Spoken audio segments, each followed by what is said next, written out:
Pessoal, primeira questão sobre associação de molas. Vamos lá?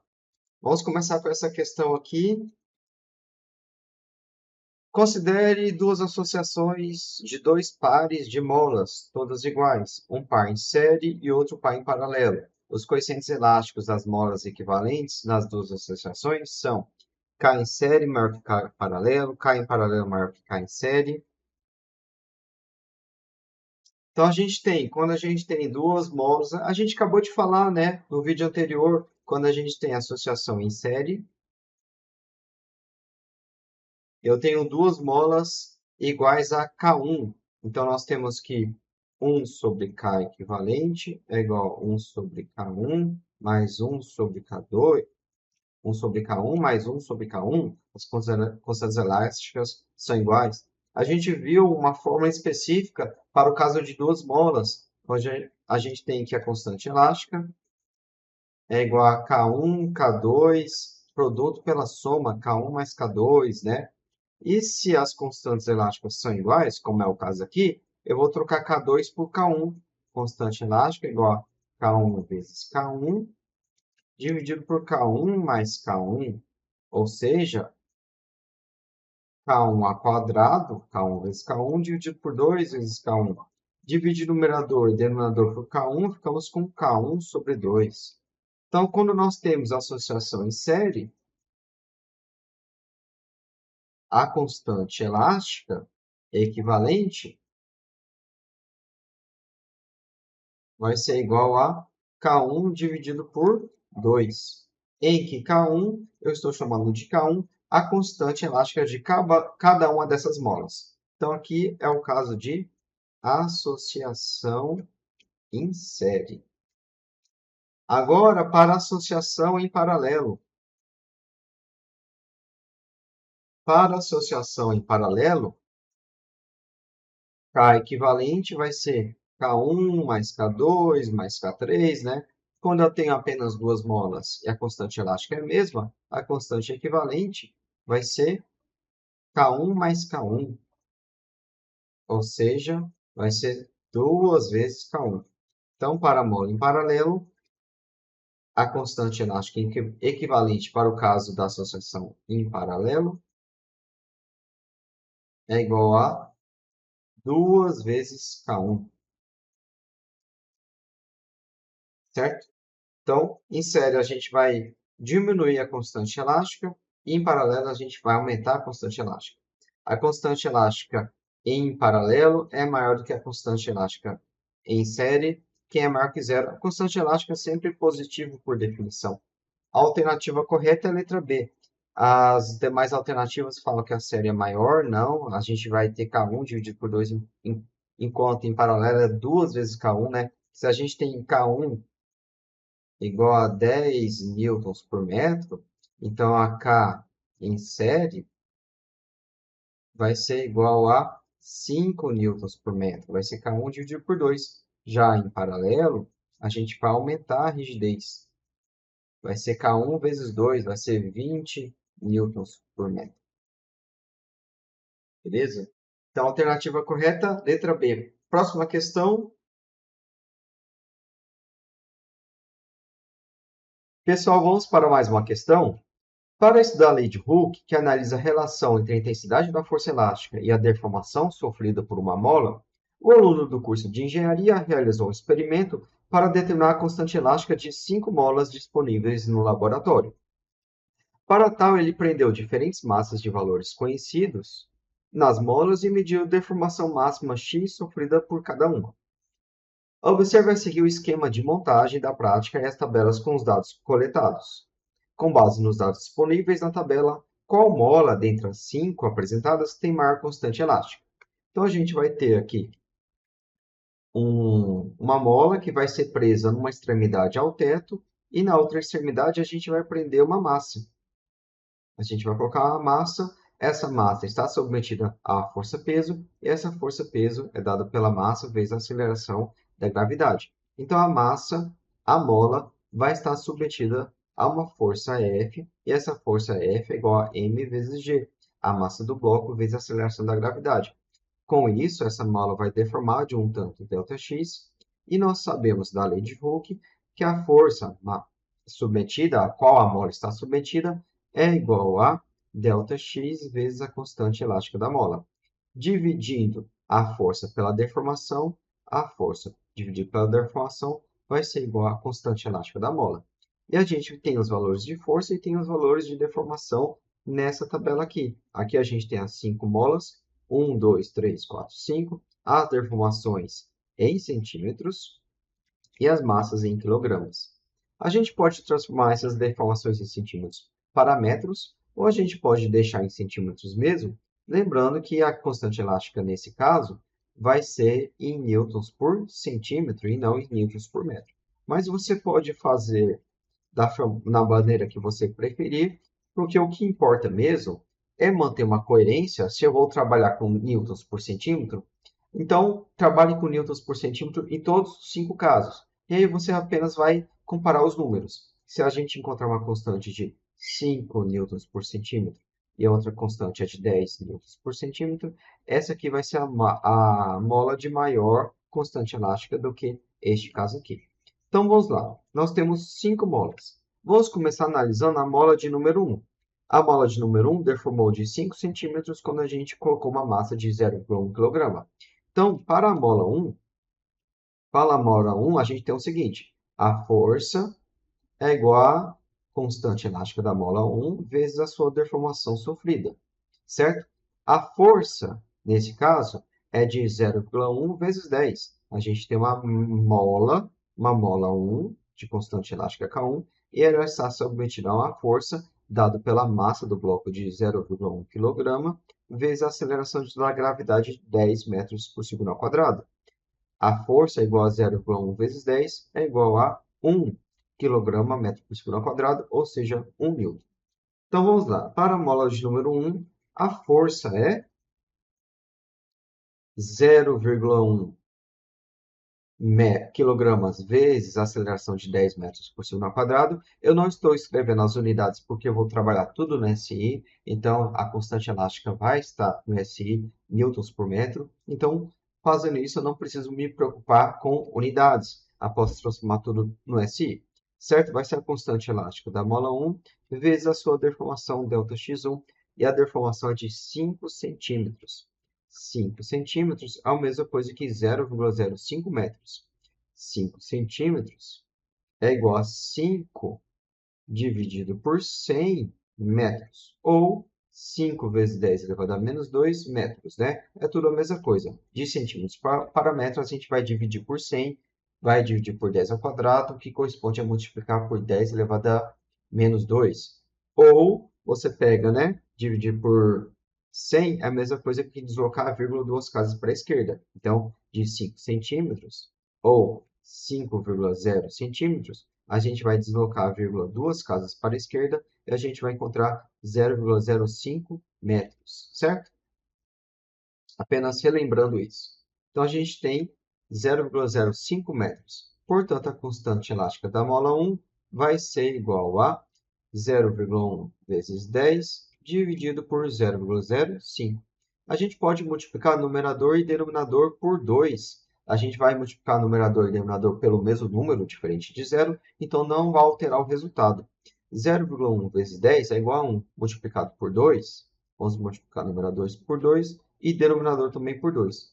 0,1 vezes 10 é igual a 1, vezes 2 é igual a 2.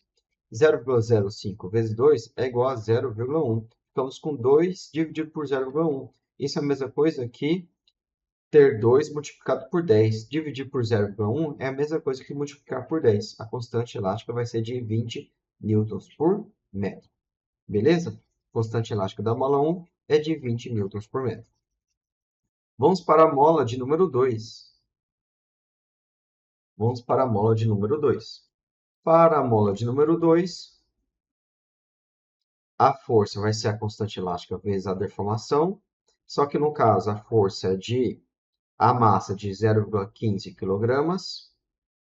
0,15 kg vezes a aceleração igual a 10. Isso é igual à constante elástica da mola 2 multiplicado pela deformação de 10 centímetros, ou seja, 0,1 metro. A constante elástica da mola 2 é igual a 0,15 vezes 10 é igual a 1,5. 1,5 dividido por 0,1. Vamos multiplicar numerador e denominador por 10, ficamos com 15 dividido por 1, ou seja, 15 newtons por metro. Encontramos que a mola 1 é mais rígida do que a mola 2. A mola 1 tem uma constante elástica maior do que a mola 2, 20 newtons por metro, e a mola 2, 15 newtons por metro. Vamos para a mola 3. Mesmo procedimento, né? Mola 3, ela está submetida a uma força de 0,1 kg vezes a aceleração da gravidade, e com isso ela sofreu uma deformação de 6 centímetros. A força aplicada, 0,1 vezes 10, é igual a K3 vezes a sua deformação de 6 centímetros. A gente pega 6 centímetros e desloca a vírgula duas casas para a esquerda. Ficamos com 0,06.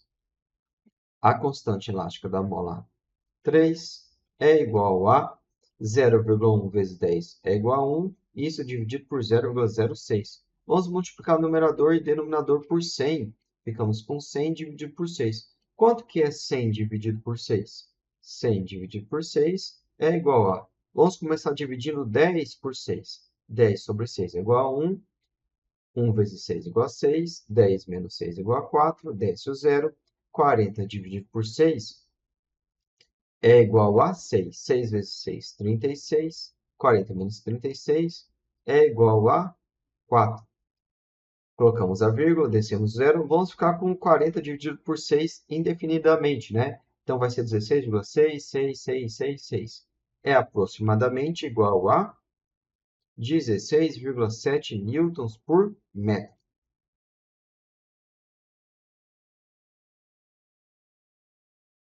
Vamos para a mola de número 4. Bom, você já viu como é que é o procedimento, né? A gente não necessariamente precisa calcular a constante elástica de cada uma das molas. A gente pode, assim que já viu o procedimento, a gente poderia continuar isso para a mola de número 4 e para a mola de número 5. Para a mola de número 4, a gente teria que a constante elástica seria igual a 0,2 vezes 10 dividido por 12 centímetros. E para a constante elástica da mola 5, nós teríamos 0,15 vezes 10 dividido por 6 centímetros. Certo? A gente poderia fazer essas contas, mas a gente agora vamos dar um passo para trás e vamos resolver a questão de outra maneira. A gente pode comparar dos gráficos as, as massas e as deformações. Se eu tenho aqui uma mesma massa e a mola 3 deformou menos que a mola, e a mola 1 deformou menos que a mola 3, é porque ela é mais rígida, né? Submetida à mesma força, ela deformou menos, então ela é mais rígida, tem maior constante elástica. Então vamos fazer esse tipo de análise. Vamos analisar essa tabela aqui e tirar as conclusões.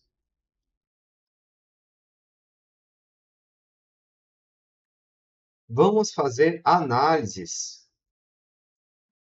Vamos analisar aqui, ó. Vamos analisar essas frações. Ou a gente pode analisar diretamente no gráfico. Olha o gráfico. Olha a mola 1 e a mola 3. A mola 1 e a mola 3 foram submetidas à mesma força. A massa utilizada em ambos os casos é a mesma massa, de 0,1 kg. Ambas foram submetidas a uma força de 0,1 vezes 10, ou seja, 1 newton. E a mola 1, 3, deformou mais, ele deformou 6 centímetros, enquanto a mola 1 deformou apenas 5 centímetros. Essa mola 1, que deformou menos, ela tem uma maior constante elástica, ela é mais rígida, ela tem um maior valor de K do que a mola 3. Então, aqui nós temos uma mola mais rígida do que 3, do que a mola 3, certo? Porque ela deformou menos ao ser submetida a uma mesma força. Então, olha aqui, apenas analisando a mola 1 e a mola 3, a gente calculou as constantes elásticas. Para a mola 1, a constante elástica é a força 0,1 vezes 10, dividido por 0,05. para a mola 3, a constante elástica é 0,1 vezes 10, dividido por 0,06. A unidade está tudo no SI, então, newtons por metro. A gente tem o mesmo numerador e a mola 1 tem o menor denominador. Se tem o menor denominador, vai ter o maior resultado da fração. A constante elástica vai ser maior do que a constante elástica da mola 3. A constante elástica da mola 1 é maior do que a constante elástica da mola 3. A mola 1 é mais rígida. Então, a gente pode desconsiderar a mola 3 porque ela deformou muito ao ser submetida à mesma força. Não tem como a mola 3 ser mais rígida porque a mola 1 é mais rígida do que a mola 3. Então, descartamos a opção mola 3. Agora, vamos analisar a mola 2 e a mola 6. Mola 2 e mola 6. Ambas foram submetidas a uma mesma massa, ambas foram submetidas a uma mesma força, e a mola 2 deformou muito. Ela é pouco rígida, a mola 5 é mais rígida. Então, a gente vai descartar a mola 2. Certo? Agora, a gente tem essas três opções. Nessas três opções, as massas empregadas são diferentes. Então, como a gente vai fazer? A gente sabe que, na lei de Hooke, considerando mola ideal, a massa e a deformação são grandezas diretamente proporcionais, certo? Então, se aqui a gente tivesse, para a mola 1, se a gente tivesse empregado o dobro da massa, o dobro da força, a gente teria o dobro da deformação. Então, se a gente utilizasse uma massa de 0,2 kg, a deformação, ou seja, o dobro da que foi utilizada, a deformação seria o dobro de 5, seria de 10 centímetros a deformação. Então, olha só, utilizando massa de 0,2 kg, a deformação seria de 10 centímetros. E aqui no caso 4, a gente tem uma massa de 0,2 kg e a deformação foi maior, foi de 12 centímetros. Então, a gente descarta a mola 5, ela deforma muito ao ser submetida a uma mesma força. Então, ela não é tão rígida quanto a mola 1, certo? Agora, para comparar a mola 1 com a mola 5, o que a gente pode fazer se as massas são diferentes? Bom, para a gente conseguir analisar, a gente pode mudar, multiplicar por um certo valor de modo que a deformação seja a mesma ou de modo que a massa seja a mesma. Por exemplo, a gente pode pegar esses valores da mola 1 e multiplicar por 1,5. Então, a gente vai pegar esses valores e vai multiplicar por 1,5. Já que as grandezas são diretamente proporcionais, né? Se a gente aqui faz uma análise da força versus a deformação, a gente vai ter uma reta que passa pela origem, indicando que as grandezas força e deformação são grandezas diretamente proporcionais. Então, se eu deformo 5 centímetros quando submeto uma força de 1 newton, então eu vou ter uma deformação de 10 centímetros. Eu vou ter uma deformação de 10 centímetros quando eu utilizo uma força de 2 newtons, certo? Quando eu utilizo uma força de 2 newtons, a deformação ΔX em centímetros vai ser de 10 centímetros. Ou se a gente pega esses valores, se eu pego uma força de 1 newton e multiplico por 1,5, né? Eu vou pegar a massa de 0,1 kg e vou multiplicar por 1,5. Quanto que é 0,1 vezes 1,5? Vamos começar multiplicando 1,5 por 1. 1,5 vezes 1 é igual a 1. Agora a gente divide por 10. A gente vai ter uma massa de 0,15 kg. A mesma massa empregada na mola de número 5, certo? Então vamos lá. Multiplicamos a massa por 1,5, a gente encontrou o resultado 0,15. Agora vamos multiplicar a deformação por 1,5. Vamos multiplicar a deformação de 5 centímetros vezes 1,5 e encontrar o resultado. 1,5 vezes 5 é igual a 1,5 vezes 5 é igual a 5 vezes 5, 25. Sobe 2, 5 vezes 1, 5 mais 2, 7. 75, né? 15 vezes 5 é 75, então 1,5 vezes 5 é 7,5. Então, a gente tem uma deformação de 7,5 centímetros quando a gente utilizou a massa de 0,15 kg. E a mola 5 deformou menos ao submeter a mesma massa. A gente também tem uma massa de 0,15 kg e ela vai deformar menos, vai deformar 6 centímetros. Então, a mola 5 é a mais rígida do que a mola 1, mais rígida do que a mola 2, 3 e 4. Cancelamos todas as opções, conseguimos comparar as molas de duas em duas, a gente encontrou que a mola de número 5 é a que tem maior constante elástica. Vamos calcular a sua constante elástica? A gente já estava fazendo essa conta, né? 0,15 vezes 10 dividido por 0,06. Ficamos com... Vamos multiplicar numerador e denominador por 100. Ficamos com 15 vezes 10, 150, dividido por 6. Quanto que vale 150 dividido por 6? Vamos lá? Vamos fazer nesse cantinho aqui mesmo. 150 dividido por 6. Vamos começar dividindo 15 por 6. 15 dividido por 6 é igual a 2. 2 vezes 6, 12. Restam 3, desce o zero. 30 dividido por 6 é igual a 5. 5 vezes 6, 30. Resta zero. A constante elástica é de 25 newtons por metro.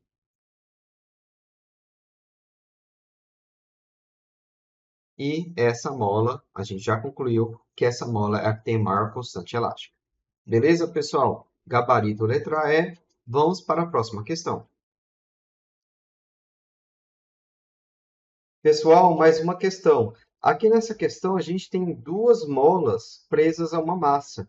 Mas você vê aqui que elas não estão ligadas em série e também não estão ligadas em paralelo. Na ligação em série, a gente tem duas molas em sequência, né? Na extremidade de uma mola, a gente vai ligar a outra mola. Isso é uma ligação em série. E na ligação em paralelo, as duas molas possuem suas extremidades coincidentes, né? A extremidade da esquerda de uma mola coincide com a extremidade esquerda da outra mola. E a extremidade da direita também. Aqui a gente tem nenhuma coisa nem outra. A gente vai ver a deformação, que para as molas as deformações vão ser a mesma, mas enquanto uma vai estar em contração, outra vai estar em expansão, a força que uma vai empregar não é uma parcela da força total, então a gente não tem nenhum desses tipos de associação. Como é que a gente vai resolver? Bom, a gente vai resolver fazendo um diagrama de corpo livre de cada peça, né? Da mola, da outra mola, do bloco e ver qual que é a força resultante. Vamos lá. Considere os sistemas massa-mola ilustrados na figura a seguir. As massas nos dois sistemas são iguais. As molas são idênticas de constante elástica K e, quando livres, têm comprimento L. No sistema 1, as molas são igualmente comprimidas. No sistema 2, são igualmente distendidas, sendo possível movimento apenas na direção da linha que une os pontos de fixação das molas. Considere que as massas sejam deslocadas de uma distância x de sua posição de equilíbrio. Considere também que x é muito menor do que a compressão inicial das molas em 1 e muito menor do que a distensão inicial em 2. Os módulos das forças resultantes nas massas, do sistema 1 e 2 são respectivamente iguais a quanto? Então vamos lá. Vamos começar com esse sistema de número 1. A gente tem duas molas de uma mesma constante elástica K. Aqui nós temos uma constante elástica K e aqui também. E essas molas estão comprimidas. Então, a mola 1, a mola da esquerda, ela está comprimida. Então, ela vai fazer uma força para a direita. E vai fazer uma força na parede também para a esquerda, querendo se expandir, né? Ela está comprimida, ela vai buscar voltar para a sua posição natural, para o seu comprimento natural. Então, ela vai fazer uma força para os lados no sentido de se expandir. Então, ela vai fazer uma força na massa M para a direita. Aqui nós vamos ter uma força F1 para a direita. Certo, vamos ver a mola 2, né? Ou melhor, a mola da direita. Nós temos uma mola comprimida, ela vai fazer uma força F2 e outra força de intensidade F2 para os lados, sobre a parede da esquerda e sobre a massa M. Então, da terceira lei de Newton, a força que é empregada sobre o bloco M é uma força F2. E como nós temos molas de mesma constante elástica, e a gente vai considerar que a deformação é a mesma, ambas foram contraídas no mesmo tanto, e esse deslocamento que ele fala é muito pequeno, então a, a sua distância é muito menor do que a contração inicial, então a gente vai ter a mesma deformação para F1 e para F2. Então, a F1 e F2 são iguais. A massa está submetida às forças de intensidade F, sendo uma força para a direita e outra força para a esquerda. Então, essa massa vai estar em equilíbrio dinâmico.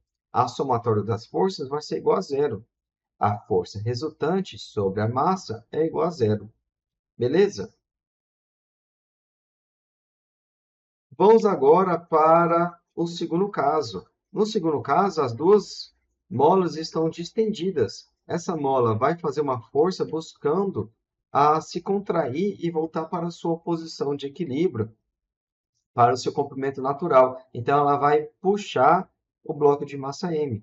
E a mola da direita também vai fazer uma força para a direita, voltando à sua posição de comprimento natural, e vai puxar o bloco para a direita. Então, sobre o bloco, as forças na esquerda é uma força para a esquerda e na direita é uma força para a direita. E ambas têm a mesma intensidade, porque possuem a mesma constante elástica e a mesma deformação. As forças são iguais. Nós temos uma força para a esquerda, uma força para a direita, ambas de mesma intensidade, e a força resultante também é igual a zero. Não há alternativa correta e, na minha opinião, a questão devia ter sido anulada. Vamos para a próxima questão?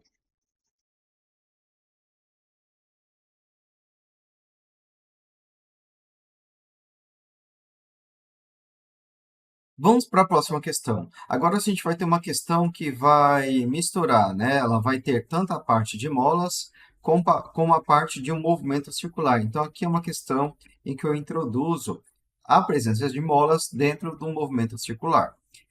Em um primeiro experimento, uma massa pontiforme é posta em um movimento circular uniforme, com a realização de 3 voltas completas por minuto. Então, nós temos 3 voltas completas sendo realizadas a cada minuto. A trajetória circular é mantida por uma mola de constante elástica K1, que liga a massa a um ponto fixo. Em um segundo experimento, com a substituição da mola por outra de mesmo comprimento e constante elástica K2, a massa percorre a mesma trajetória, também com movimento circular uniforme, porém realiza o dobro de voltas por minuto. Em vez de 3 voltas por minuto, vai desenvolver 6 voltas por minuto. Assim, a gente consegue afirmar que a constante elástica da segunda mola é o dobro da primeira, o sextuplo vale 4 vezes, 3 vezes. Então, a gente quer a relação entre as constantes das duas massas. Então, a gente tem o seguinte, a gente vai ter um movimento circular. Vamos tentar desenhar uma circunferência aqui. Aqui, nós temos um movimento circular. Nós temos um ponto. Nós temos uma mola que liga a massa a um ponto fixo. Então, a gente tem um ponto fixo aqui no centro da nossa circunferência. E nós vamos ter uma mola que vai ligar a uma massa pontiforme. Aqui nós temos a nossa massa pontiforme, certo? E a gente criou condições para que o movimento seja circular. A gente tem uma velocidade, nesse caso, para baixo. A gente adicionou essa velocidade para baixo, vamos chamar de V. E o que vai garantir o movimento circular vai ser essa mola.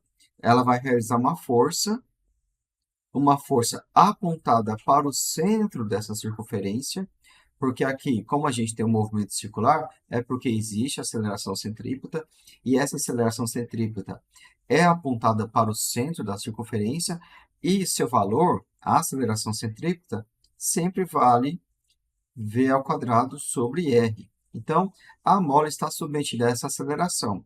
Essa aceleração centrípeta vem de uma força, né? E essa força é a força elástica. Essa é a única aceleração que existe, porque o movimento é circular uniforme. A gente não vai ter aceleração tangencial, porque se tivesse aceleração tangencial, haveria mudança do módulo da velocidade. Então, a única aceleração que existe é essa aceleração centrípeta aqui. Portanto, a força resultante tem o mesmo módulo direção e sentido da aceleração centrípeta. A força resultante, nesse caso, nesse instante, também é para a esquerda apontado para o centro da circunferência. E a aceleração resultante corresponde à massa vezes a aceleração centrípeta. A força resultante é a massa do bloco vezes v ao quadrado sobre r. Tudo isso a gente já viu em capítulos anteriores. O que vai mudar agora é que essa força resultante é vinda da força elástica. É a mola que está comprimida, ou melhor, ela está alongada e ela realiza uma força no sentido a voltar ao seu comprimento natural. Então, ela está distendida, ela está distendida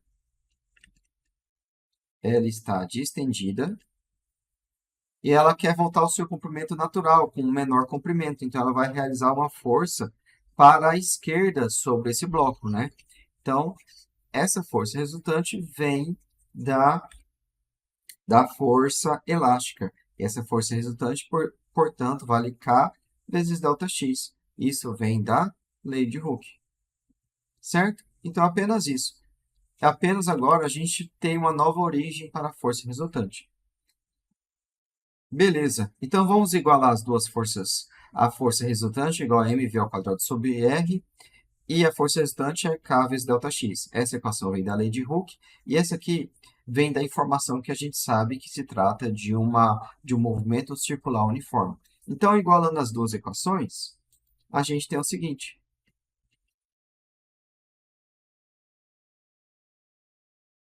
Igualando as duas equações, a gente vai ter o seguinte.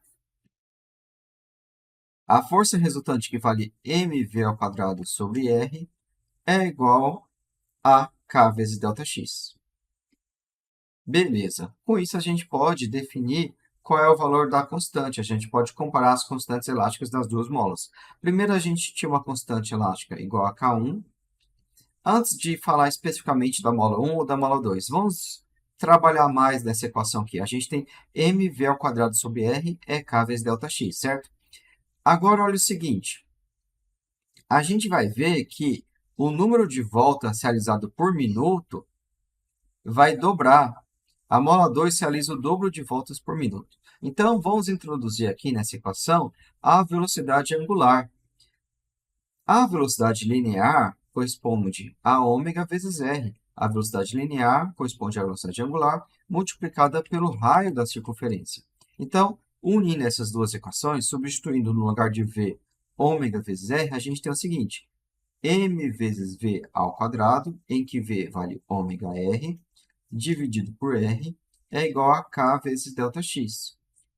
M vezes ômega ao quadrado, r ao quadrado, sobre raio, é igual a k vezes ΔX. Simplifica esse expoente com esse denominador, a gente fica com m ômega ao quadrado vezes r, m vezes ômega ao quadrado vezes r é igual a k vezes ΔX. Beleza? Então, unindo essas duas equações, a gente encontrou essa equação aqui. M vezes ômega ao quadrado vezes r é igual a k vezes ΔX. Portanto, nós temos que a constante K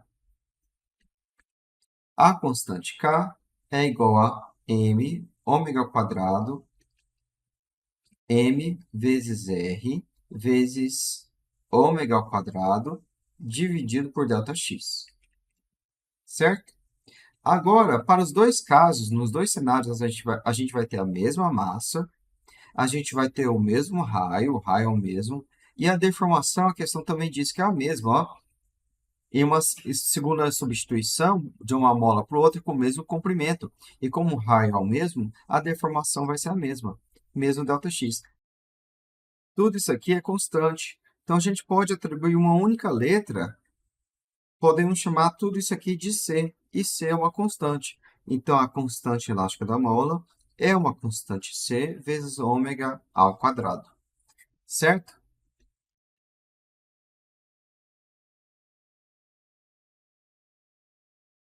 A constante elástica da mola é uma constante C multiplicado por ômega ao quadrado. Portanto, para a mola 1, a gente tem que a constante elástica da mola 1 é uma constante C vezes ômega 1 ao quadrado. A constante elástica da mola 2 é a mesma constante C vezes ômega 2 ao quadrado. Então, a gente tem essas duas equações e vamos comparar. A constante elástica da mola ela vai depender apenas da velocidade angular ao quadrado. A primeira mola, ela percorre 3 voltas por minuto. A velocidade angular da mola 1, que vamos chamar de ômega 1, corresponde a 2π dividido pelo período da mola 1. E ele tem um certo período, a quantidade, um intervalo de tempo que leva para percorrer uma volta completa, que leva para percorrer 2π. E a segunda mola, ela vai ter o dobro da velocidade angular. A ômega 2 é o dobro da velocidade angular da mola 1. Por quê? Porque ela vai percorrer o dobro de voltas no mesmo intervalo de tempo. No mesmo intervalo de tempo t1, ela vai percorrer o dobro de voltas. Ela vai percorrer 4π, certo? Se, num certo intervalo de tempo, ômega 1 percorre 2π, no mesmo intervalo de tempo, a segunda mola percorre 4π, certo? Então, ômega 2 tem um dobro da velocidade angular da mola 1. Então, a gente adiciona essa terceira equação. Ômega 2 vale 2 vezes ômega 1. Então, a gente vai trabalhar com essas três equações aqui. E com isso, a gente vai conseguir comparar a constante elástica da primeira mola com a constante elástica da segunda mola. Vamos lá?